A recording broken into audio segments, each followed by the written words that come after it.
E aí, pessoal, bom dia. Vamos começar mais uma segunda Uhum. Gestáltica aqui.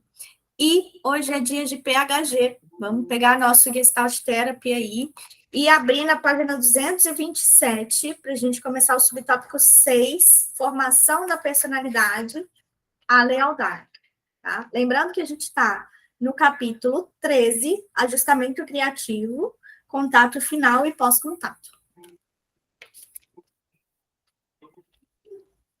Meu nome é Lara Monteiro, para quem não sabe, sou psicóloga, gestalt terapeuta e eu facilito os grupos aqui. Vamos lá. Formação da personalidade, a lealdade. O resultado do contato social criativo é a formação da personalidade, as identificações de grupo e as atitudes retóricas e morais viáveis. O self parece ter se tornado parte do tu no qual se desenvolveu. Quando a criatividade foi interrompida e a força inibidora introjetada, a personalidade parece estar macaqueando suas companheiras, imitando uma fala e atitudes que lhe são realmente alheias e inadequadas. E isto realmente ocorre. Então, geralmente, no processo de formação da personalidade, toda vez que a gente se percebe numa situação inibidora, né, numa situação opressora, o que costuma acontecer dentro do grupo é que você acaba reproduzindo, né, de fora aquilo que é habitual, aqueles comportamentos que são habituais do grupo, das pessoas de fora, mas que aquilo é realmente alheio, não pertence a você. Você faz de uma forma que você pertença àquele lugar, né? Para que você não se desestruture, mas que você vai introjetando aquela forma de ser ali como aquilo que é adequado, que é viável dentro daquele ambiente específico. E aí, de alguma forma, a partir dessa experiência, você acaba introjetando essa característica em você, por mais que inicialmente ela fosse externa. A identificação com o grupo que satisfez necessidades e faculdades, sendo uma fonte de força para a ação ulterior, é o hábito de lealdade, que, sendo uma fonte que Santayana chamou de aceitação das fontes de nosso ser. Considere, por exemplo, a lealdade a uma língua. Toda língua realiza adequadamente necessidades sociais elementares, se a aprendermos em circunstâncias de algum modo favoráveis. Novamente, vou ler essa aqui. Toda língua realiza adequadamente necessidades sociais elementares, se aprendemos em circunstâncias de algum modo favoráveis. Ok. Se for uma língua eminente, como o inglês, nossa personalidade será formada de maneira profunda por seu gênio e literatura. Um escritor sente sua lealdade no prazer de escrever sentenças inglesas. Um camponês imigrante italiano, fiel à sua infância, muitas vezes se recusa a aprender o inglês, embora sua ignorância dificulte sua vida atual.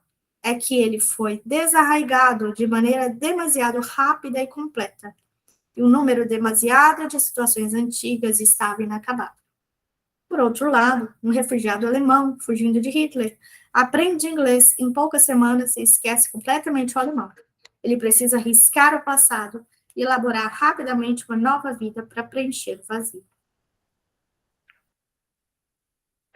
Novamente, ele vem trazendo, né, qual que é a importância da gente perceber essa ideia de lealdade, e ele dá o exemplo da língua porque fica muito claro que em umas circunstâncias, né, se você se apropria de uma outra língua, é como se você estivesse traindo, de certa forma, o seu país, sua língua nativa, e em outras circunstâncias, pensando na ideia de Hitler, em que sai refugiado para não ser morto, ou para que outras coisas piores não aconteçam, existe essa fuga, né, essa necessidade de aprender rapidamente uma outra língua, de certa forma, também para buscar essa nova vida, né, e preencher esse vazio. O quanto que a sua história, sua experiência de vida vai contar também para a sua habilidade de aprender coisas novas, né? De estar aberto também ao novo, aquilo que você desconhece. Aí Alguém quer também, falar? aí também entra o ajustamento, né, criativo, toda aquela questão do que é motivação, né, certo, né? As necessidades impõem aí, né, é imperativo que se faça, que ocorra, não é o caso do camponês, né, certo? Né? São situações diferentes que atravessam a vida dos seres humanos e, necessariamente, há um movimento em prol de, o contrário, certo? Seria uma resistência, no caso. Uhum. Uhum. Perfeito, isso mesmo. Vamos lá. 7. Formação da personalidade, a moralidade. Como consequências do contato, as avaliações morais, as apreciações sobre o comportamento adequado combinam dois tipos de assimilação. A. Por um lado, são Só um simplesmente pouquinho, acho que habilidades você pulou um técnicas para pedaço. aprender. Ah, Ó, pulei? Ah, pulei, perdão. Retomamos, estamos na é, página 228, eu vou ler do início. tá. Pulei o último parágrafo. Na É, terapia, as assim chamadas regressões são lealdades conscientes. E não tem sentido negar ou denegrir o que o paciente sentiu realmente como lhe pertencendo. A tarefa é descobrir as situações inacabadas, inconscientes, que estão tirando a energia das possibilidades do presente. O exemplo clássico é a impossibilidade de mudar homossexuais que obtiveram outra hora uma satisfação sexual importante, particularmente se eles superaram muitos obstáculos sociais para obtê-la. O método é, evidentemente, não atacar o ajustamento homossexual, pois este foi consequência do poder integrativo do self. É um contato, uma identificação sentidos e comprovados. O método deve ser trazer à tona o que a personalidade está alienando inconscientemente. Aqui, o interesse pelo outro sexo, metade dos seres humanos no mundo. Isto é, não tem sentido dizer por que você age como uma criança de 11 anos, mas é sensato perguntar o que é repugnante, imoral, perigoso em atuar como uma criança de 12 anos. O que quer que seja atuado foi até agora assimilado. Ou seja, não ir contra, né, não argumentar contra a introjeção do cliente, né? Porque você vai ter resistência, e resistência traz resistência.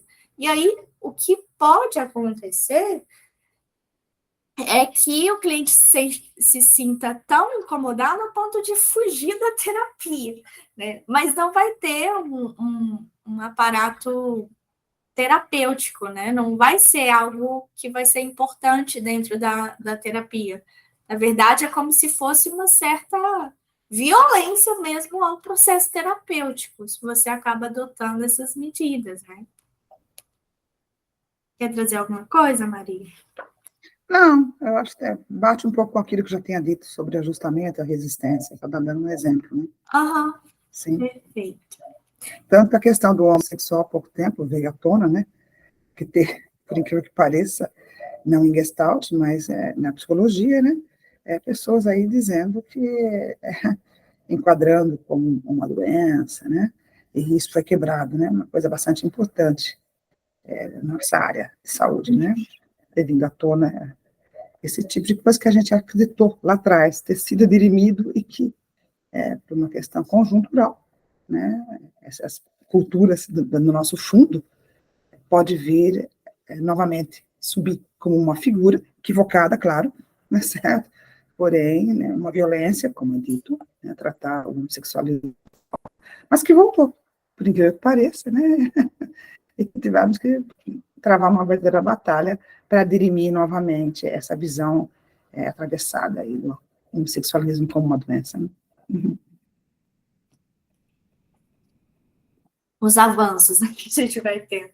Parece um retrocesso, a gente observa e fala, não, peraí, vamos atuar nisso aqui agora, tentar solucionar de alguma forma, né, ou jogar informações, né, porque é importante que a gente reconheça a diversidade que existe, né, nas pessoas, nos seres humanos, diversidade sexual, interesses, desejos, de formas de existir, e como que isso é importante para a abertura para o outro, né?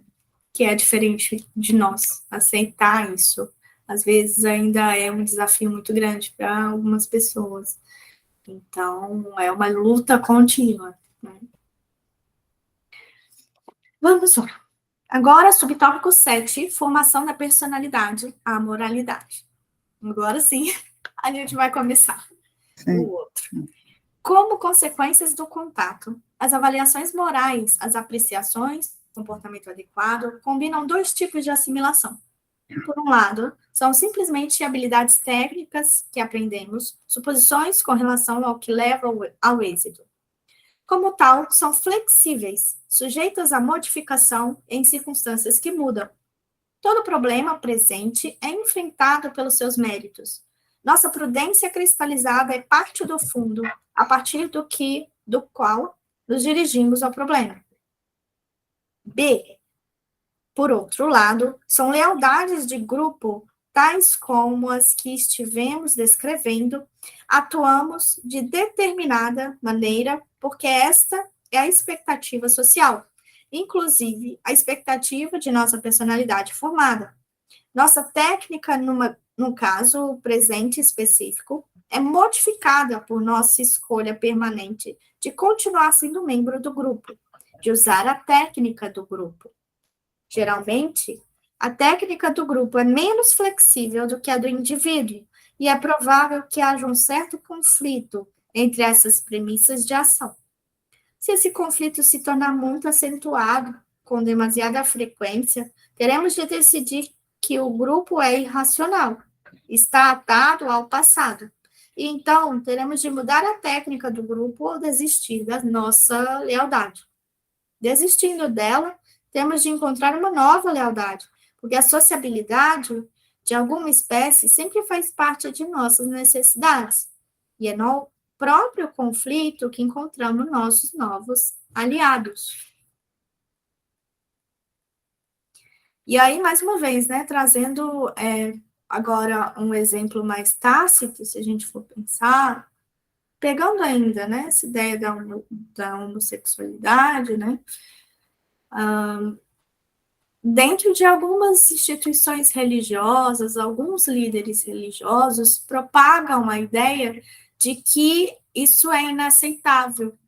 Então, se a gente pensa numa pessoa, né, que tem esses interesses, né, que tem essa forma de ser,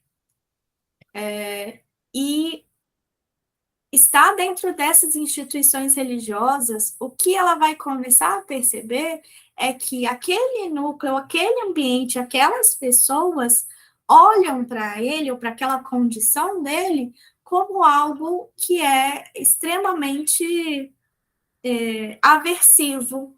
E aí ele começa a perceber que ele é inadequado, né? Que ele parece inadequado àquele ambiente. E aí, o que pode acontecer? Ao mesmo tempo que ele vá desconectando, de certa forma, disso, ele pode ou desconectar da lealdade com essa instituição, com esse lugar, com esse ambiente, com essas relações, ou de si. Né?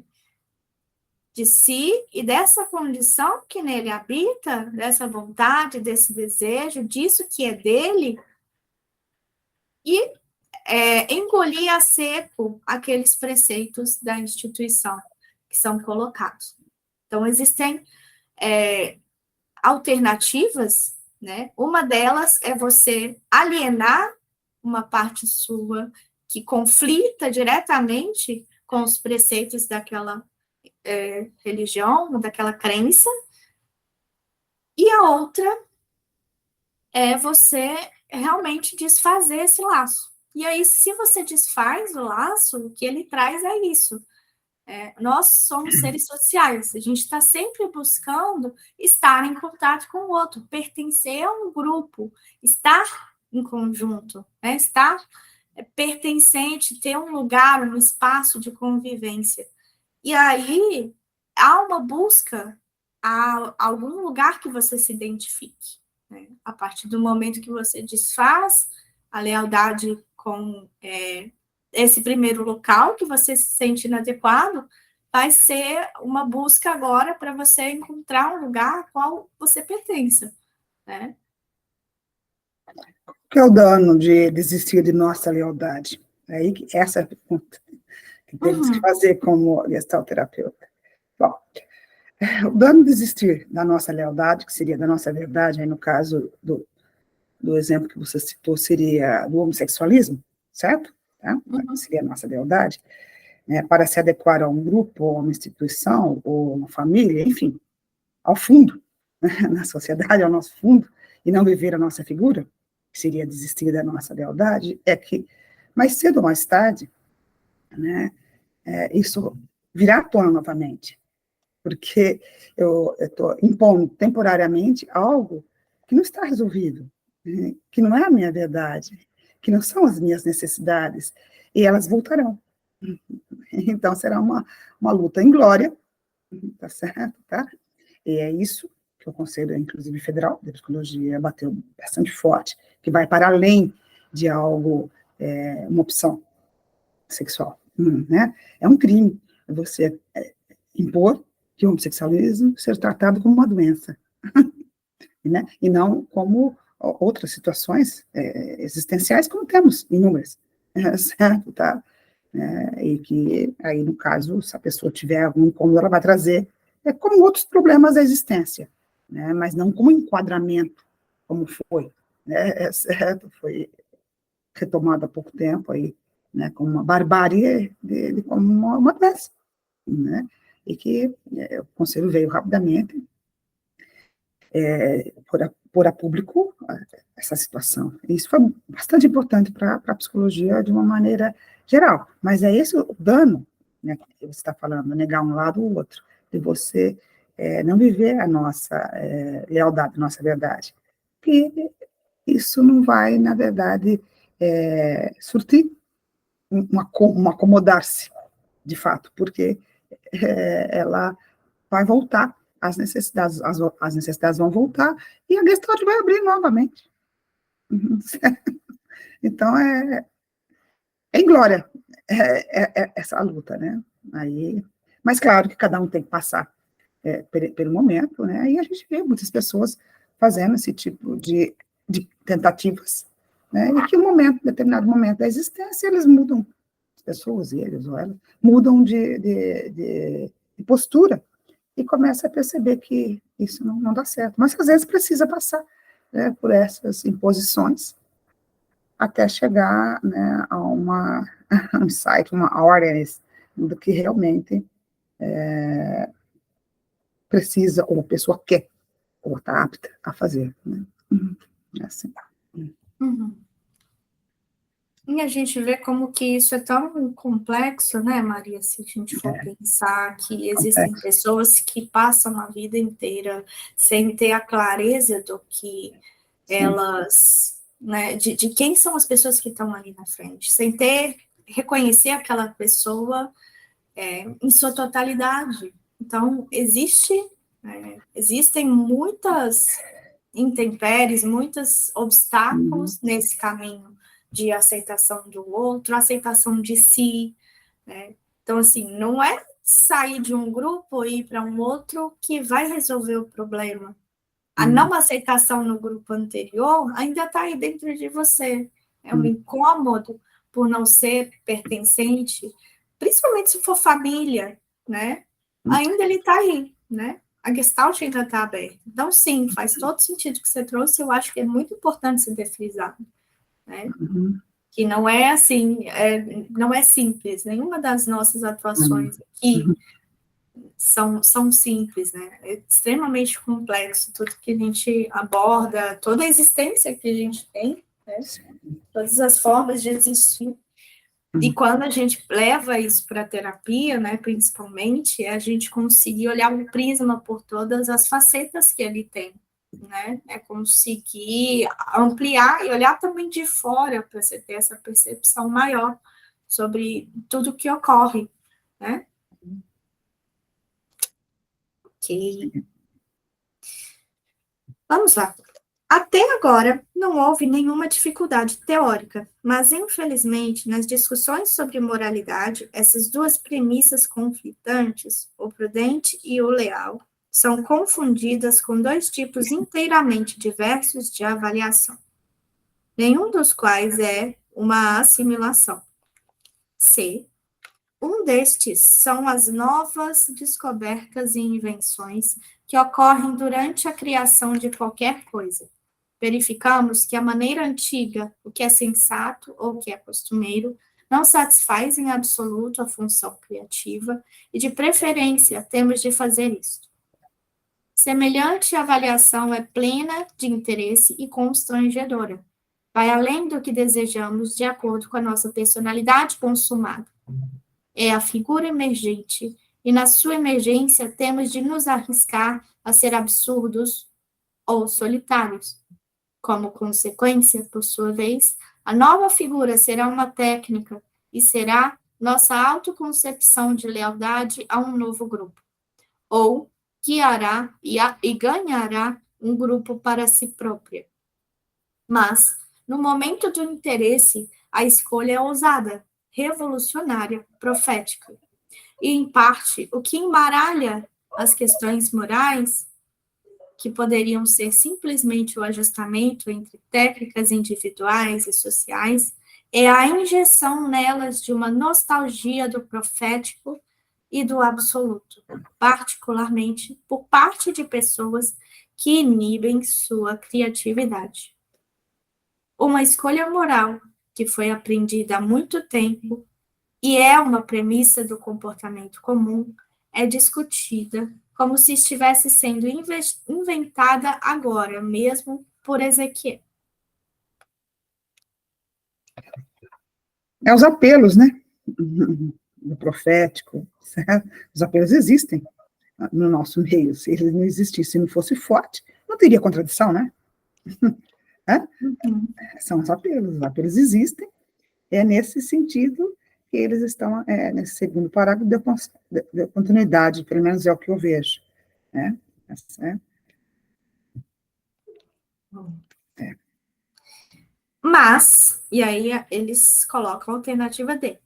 A causa principal de confusão é a moralidade costumeira da autoconquista. O comportamento é considerado bom por causa de alguma autoridade introjetada, ou é condenado como mal, porque estamos atacando em nós próprios o impulso para um comportamento semelhante. Desde Nietzsche, essa moralidade foi analisada corretamente como sendo ressentimento. Seus efeitos são, em sua maior parte, aniquiladores, negativos. Não vemos um homem que foi bom, que não foi para a prisão durante meio século, ser elogiado e agraciado com medalhas por seus concidadãos, por sua virtude, sagacidade e técnica de viver que levaram a realizações maravilhosas. Porque os padrões alheios introjetados são criativamente inúteis. Mas há um ardor vingativo, uma força e uma punição na condenação dos maus. De fato, a personalidade fraca que se autoconquista vive a maior parte de sua realidade na projeção de bodes expiatórios que lhe permitem colocar para fora alguma agressão e sentir alguma coisa. Por isso que há um mobilizador muito grande na sociedade com algumas coisas relacionadas à moralidade, que afeta muito essas outras pessoas que estão vivendo com a autoconquista. Então, não há uma profundidade, né, e nem a possibilidade de vivenciar o novo e de se incorporar coisas novas no teu self, viver a tua verdade, tá? Então, eles estão sempre na periferia da autoconquista. Então, algo que tem um apelo social que vem à tona, né, existe toda uma moralidade atrás, por isso que a gente fala, isso é um comentário moralista, certo? Porque há um apelo muito grande. De repente, pessoas que nunca surgiram fazendo nenhum comentário, elas vêm da sociedade em determinado momento, um determinado tema, certo? Então, pega aí um ator, uma situação que ocorre, né? Então, as pessoas moralistas correm ao encontro do outro, certo? Né, para reforçar aquela opinião. A gente vê isso de tempos em tempos acontecendo na nossa sociedade, né? Que, a meu ver, tem muito a ver com esse parágrafo, né? E o que leva as pessoas a fazerem isso, a meu ver, é justamente essa analisação, certo, da tua verdade em prol da autoconquista. Então você fica ali, né? É sempre pisando em ovos, porque você não pode viver a tua verdade, você tem que viver a tua autoconquista. Uhum. Então, o que ocorre no meio com o outro, certo?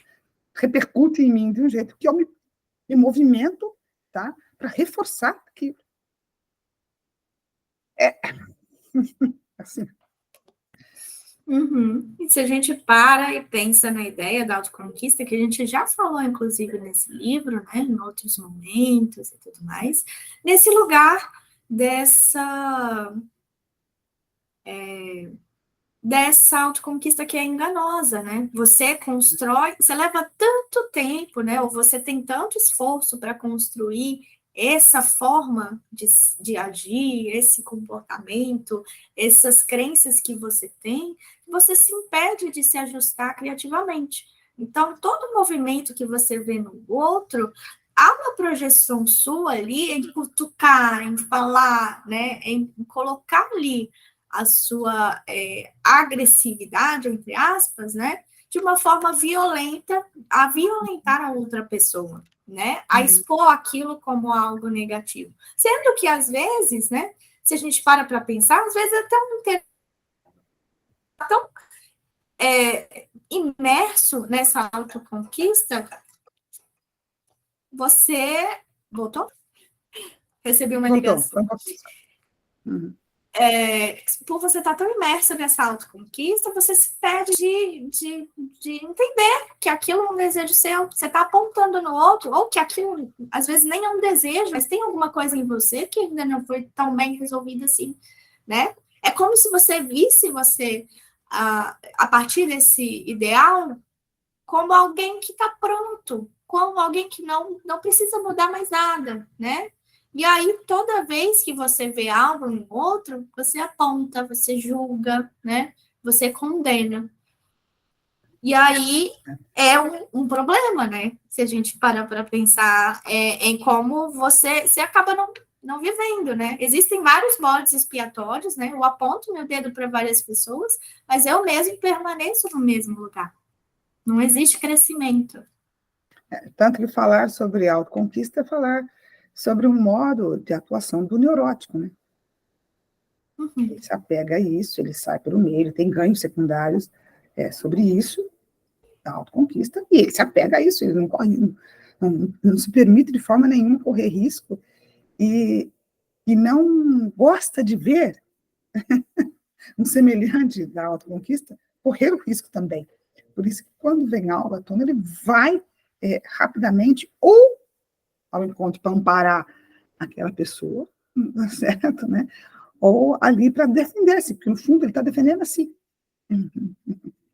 É, é uma questão delicada de se olhar o que está por baixo, sob a toalha, sob aquele discurso, né? Sim, sim. Ao criar algo, há apreciações plenas de interesse do bem e do mal, daquilo que promove a realização vindoura e daquilo que tem de ser aniquilado no campo. Mas, posteriormente, se consideram as rejeições, o mal como arcaicos, porque no novo empreendimento as coisas rejeitadas se tornam, por sua vez, possibilidades plausíveis. Mas, na autoconquista, É somente o que é mal, o que é excluído, que persiste, pois os anseios vitais com relação a este reaparecem, e a agressão tem de ser exercida continuamente. É um gasto energético muito grande para manter isso, né? Tanto que você não está aberto para justamente o verdadeiro crescimento, assimilar o novo. Uhum.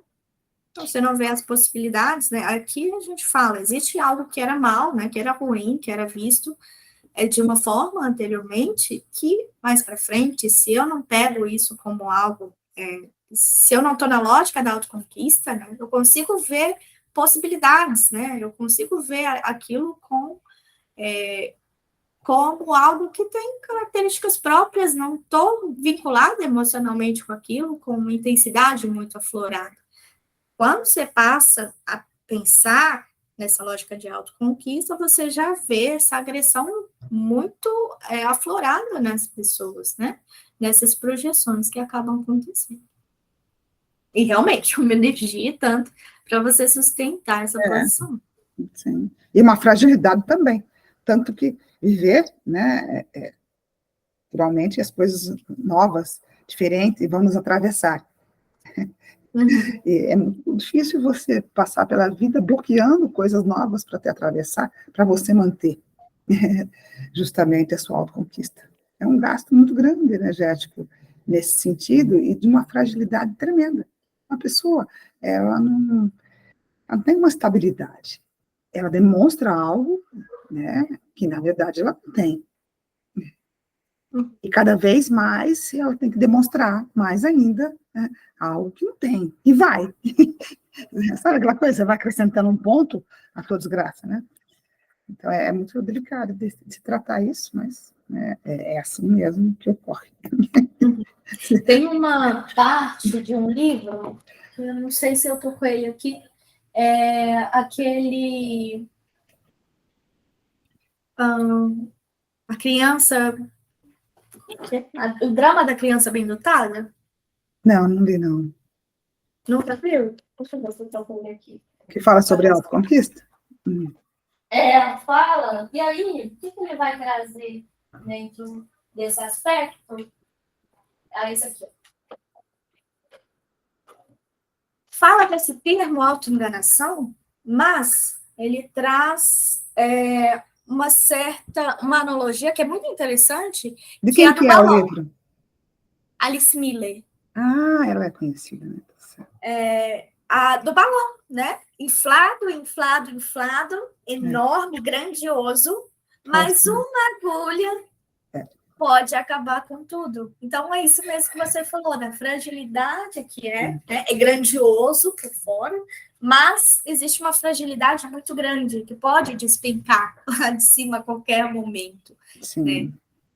Né? São pessoas que galgam, às vezes, cargos, né, na sociedade, porque vai ao encontro daquele tipo de personalidade, né, determinados cargos, a gente tiver aquele ego inflado, que não é só um ego inflado, vai para além disso, né? Aí a gente vai vendo aí todo esse esquema da neurose, né? Uhum. Bom, ok.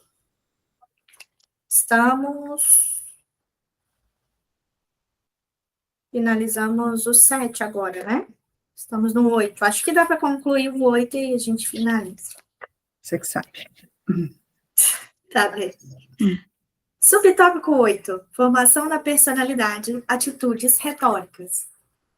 Um outro tipo de aprendizagem que forma a personalidade é a atitude retórica, nossa maneira de manipular os relacionamentos interpessoais, que pode ser observada ao nos concentrarmos em nossa voz, sintaxe e modos. Vê capítulo 7. Tais atitudes são reclamar, intimidar, estar desamparado, a evasividade ou a franqueza, dar e receber, a equidade, etc. Todas essas são técnicas de manipulação, adquiridas rapidamente por crianças que têm uma audiência específica e limitada com a qual trabalhar, e logo descobrem quais recursos têm êxito e quais fracassam. O protocolo e a etiqueta da sociedade são semelhantes. E quando essas atitudes são consideradas como assimilações, como com relação a nossas lealdades ou a nossa moral, a única questão é se são úteis para um problema presente ou se devem ser modificadas ou descartadas. Se as pessoas depreciam intensamente determinadas atitudes, por exemplo, a evasividade, é porque estão propensas a ser manipuladas por elas. Para outras pessoas, as atitudes são simplesmente ineficazes e cansativas, embora, naturalmente, ser enfadonho também seja uma técnica poderosa de punição e distração. Sim, a gente que diga, né? Com determinados clientes, pacientes, né? Fica dando volta, volta. Porque faz parte do processo, né? Justamente o ciclo contato, onde a pessoa está tendo a sua dificuldade de ir para frente e o que ela conseguiu até aquele exato momento. Então, é história de vida, né, da pessoa, então temos que estar ali junto, mesmo que aquilo patine e fique pelo tempo que a pessoa precisa naquela circunstância, para ver que se consegue ir devagarzinho enxergando, né, tá vendo a questão inicial, quando você começou a ler, a voz, né, certo, o modo de falar, certo, aquele diálogo interno que a gente pode vir a fazer com o cliente, né, do anjinho, do diabinho, que outra, vamos brincar disso, vamos fazer, né, esse diálogo para ver qual outra possibilidade você enxerga. Vamos ver se a pessoa enxerga, né, porque o que importa é ela enxergar, não nós. Então, e com isso, pode ocorrer da pessoa enxergar alguma coisa, não significa que fará, significa que uma vez dito, aquilo, mesmo que ela volte para o padrão cristalizado, que é conhecido dela, que ela, de uma forma, lá atrás, chegou a isso por algum motivo, né, tá certo, dentro dos ajustamentos dela, tá, ela já falou, então, aquela repercussão, aparentemente, não teve nenhuma no exercício, porém, ela já disse, e tá com ela, mesmo que volte, vai voltar, certamente voltará ao padrão cristalizado, e voltará muitas vezes, mas sempre de uma forma minimamente, talvez a gente não consiga ver, tá? Diferente. Querendo ou não, a hora que ela verbaliza, isso é muito bonito a gente ver. São pequeninos detalhes sutil, que você começa a perceber que a pessoa, ela para um pouco para falar, ela já não fala com aquela destreza, ela tem dúvidas. É muito interessante como passar, claro, né? De tempos, isso. Isso é muito bonito, né? Uhum. Engole seco, trava. É emocionante. Tem várias formas, né, de receber um insight, se emocionam, tem algumas que se emocionam muito, tem outras que ficam mais revoltadas, né? Então, é bem interessante ver todas as formas de expressão a partir da ampliação de consciência das pessoas, né? E é mobilizador também. Você fala assim, poxa, tá tendo um movimento aqui, né? Que bom. É sim, que bom. Ok. Bom, seguimos. Sim. Quando uma atitude retórica é ineficaz? Quando um terapeuta se recusa, por exemplo, a ser comovido pela voz enfadonha do paciente ou por suas lágrimas de crocodilo, então poderá ser simplesmente abandonado. Desse modo, observamos que as crianças com frequência riem de suas trapaças e tentam outra coisa. Em semelhantes casos, a técnica é uma boa assimilação. Em outros, contudo, a percepção por terceiros da nossa técnica desperta sentimentos intensos ou ansiedade. Sentimentos intensos quando a técnica não é, na realidade, uma técnica em absoluto, mas uma expressão direta, embora imperfeita, uma sublimação de uma necessidade inacabada importante. Escolhemos intimidar porque precisamos vencer, e estamos agora mais uma vez frustrados e zangados. Escolhemos o desamparo porque estamos desamparados e agora novamente abandonados. Ou somos enfadonhos porque queremos que nos deixem a sós. Mas a ansiedade é despertada quando a voz que ouvimos não é, afinal de contas, nossa própria voz, mas os outros falantes que introjetamos. É o pai ou a mãe reclamando, gritando ou sendo justos. Esta é, mais uma vez, como na lealdade falsa ou na moralidade ressentida, a situação de autoconquista. Estamos ansiosos porque estrangulamos mais uma vez, no momento presente, nossa verdadeira identidade, apetite e voz. É o que a gente estava dizendo. É muito interessante. Ontem eu revi aquele filme do Elton John, que é uma história bonita, né? Muito linda a história dele, principalmente de Suporte, o grande amigo dele. Acho que eu vou fazer. É bom dar um exemplo de heterossuporte. Não tem um, né? Mas às vezes tem um na vida de uma pessoa que marca mais para as pessoas de fora, né? Então eu penso que, por exemplo, assim, talvez fique mais fácil. E um exemplo de uma pessoa como Elton John talvez mobilize as pessoas a prestarem atenção naquele momento do filme. Né, sendo ele a história verdadeira ou não, aquilo ocorreu na vida dele. Ele se levantou, assistiu um show dele, certo? Porque naquele momento ele largou as drogas e largou devido àquela situação que ele passava, e aquele amigo dele, e aquela música naquele momento, foi o heterossuporte para ele se internar. Senão ele ia à bancarrota, como tantos outros cantores, artistas que morreram cedo. Não sei se você gosta de Elton John, né? É uma sumidade aí, né? E que conseguiu envelhecer, conseguiu, inclusive nós falamos um pouco sobre a questão do homossexualismo, conseguiu ver que era possível, né? Uma vida estável. Depois chegaram ele e o marido dele, conseguiram adotar 2 crianças, conseguiu ter uma vida, certo? Pós-crise, né, toda aquela situação dele como famoso, né, Elton John, e tudo que sobe a cabeça, as drogas, enfim, a circunstância daquele momento da vida dele. Tem um momento onde ele está internado, que esse heterossuporte chega, que é um amigo de mais de 40 anos dele, certo? Ele mesmo diz, eu que escrevi as letras e ele compôs, você como artista, certo? Toca, né? Musicista, sabe disso.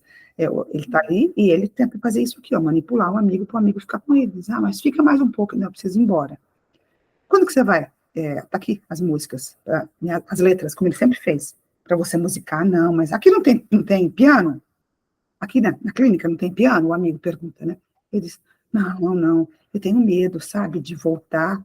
Será que eu vou conseguir compor agora que eu não tenho mais bebidas e drogas? Ele falou, não, você não está com medo de não saber compor sem as bebidas, sem a droga. O que você está mesmo é com medo de sentir falta das drogas e das bebidas. Então, você para com isso, daí ele começa a fazer essa manipulação para ver se o amigo fica mais tempo com ele. O amigo fala, não, eu tenho que ir. Levanta e frustra. Né? Aí, no caso, está falando do amigo, né? Aqui, no nosso caso, seria nós, né? Os gestalterapeutas, não se deixando seduzir aí pela criança ou pela manipulação. Ele levanta e dá a letra na mão dele e diz assim, passa. Ali ele deu autonomia, né, dizendo assim, eu sei que você pode. Ele vai e entra no lugar que tem lugar. O lugar daquele, uma clínica, tudo que é do Elton John, bilionário, né? Não é milionário. Ele entra numa sala que tem um piano e ali ele retoma, certo? Né? Através da música, que é uma coisa super potente, né? Assim, a arte em geral. E dali ele retoma uma outra vida, certo? Começa a compor novamente e sai da internação, certo? Tá? Então, quer dizer, para mim é um exemplo claro disso aqui. Que coisa engraçada, né? Eu pensei hoje de manhã em fazer algo sobre isso, certo? Caiu na minha mão, acho que agora eu vou fazer mesmo. Faz sim, manda lá depois no grupo para a gente ver. Né? Eu acho que é super legal fazer essas associações, assim, e amplia mesmo a nossa visão, né? Sobre algo que é tão teórico. Não, eu ainda não assisti. Me deu vontade de assistir quando você falando. Eu vou passar. Eu não assisti ainda. Principalmente essa parte. Outras coisas a gente já sabe como foi um pouco a vida dele. Mas essa parte, né, essa parte onde ele se interna, né, ele tá com todo aquele aparato, né, aquelas penas, para entrar no show, ele existe ali. Ele lembra do amigo que falou para ele, vamos voltar para casa, nós precisamos voltar para nossa casa, que é a casa interior, que eles estavam os dois meio perdidos. Ele falou, vai você, eu não, né, e vai, e continua nas drogas, continua, né, nos shows, né, dele, ele vai entrar pro show, quando ele lembra da música do menino, ele pega, olha lá, tem na Netflix, a Vanusa, a nossa amiga, daí ele pega e sai, e ali vai, se interna, quer dizer, ali ele tem a consciência de que ele precisa disso, não é o outro falando para ele, entendeu? Ele dizendo, ó, cheguei no meu ápice, né? É muito bom, principalmente essa parte. Bom, o nosso olhar é esse, né? A gente olha sempre, vai por esse olhar, né? Onde bate o olhar, né? Mas eu penso que não estou errada no meu olhar, não. Acho. Vanusa também está dizendo que tem no Netflix. Ela está dizendo ou está perguntando? Estou confusa. Sim. Ah, desculpe. Não, eu não procurei no Netflix. Caiu assim, do nada. Para mim, é a segunda vez que eu vejo. Ah, mas deve ter. Eu vou procurar o nome do filme. É Rocketman? Exatamente. É esse. Deixa eu ver aqui. Tem duas histórias dele. Um disseram, essa é verdadeira, aquela não sei o quê. Não, não é essa. É essa que eu vi e é essa que eu gostei. Independente se a história é fidedigna o tempo todo, não. Eu gostei dessa fala. Eu pego essa fala como uma fala verdadeira, porque para mim é verdadeira. Porque em algum momento, se eu conseguir ver ele envelhecer e assistir um show dele, né, foi porque ele se cuidou. Né? Senão, seria mais um artista que eu nunca vi, né? Certo? Nesse sentido. Você assistir, sim. Mas eu estou olhando, eu olhei aqui no Google, aí parece que aqui está dizendo que tem no Google, no Globoplay, parece que tem no Prime também tem. Tem vários dele, né? Mas eu gostei dessa dá forma. Uma olhada depois. É do meio para o final, quando ele já se destruiu, abusado, inclusive, uma mãe terrível. Dá para ver por isso também, a mãe que não cuida, nem muito pelo contrário, a mãe maldosa mesmo, né? Equivocada, né? E tá longe de ser o heterosuporte dele, tá longe, é o amigo mesmo, o heterosuporte, a meu ver, certo? E do meio para o final, essa situação da internação dele ficou ótimo. Para essa cena aqui, da manipulação, tentativa de manipulação, e o amigo, tá aí, vai lá que você consegue. Legal, né? Perfeito. Perfeito. Meninas, então, muito obrigada pela participação hoje. Adoro estar com vocês. A gente se vê daqui 15 dias, então, tá? Com o outro. O outro, do Yontef, tá? Gente, ótimas reflexões para vocês. Obrigada. Boas semanas. E até lá. Abraços gestálticos. Abraços gestálticos. Tchau. Até.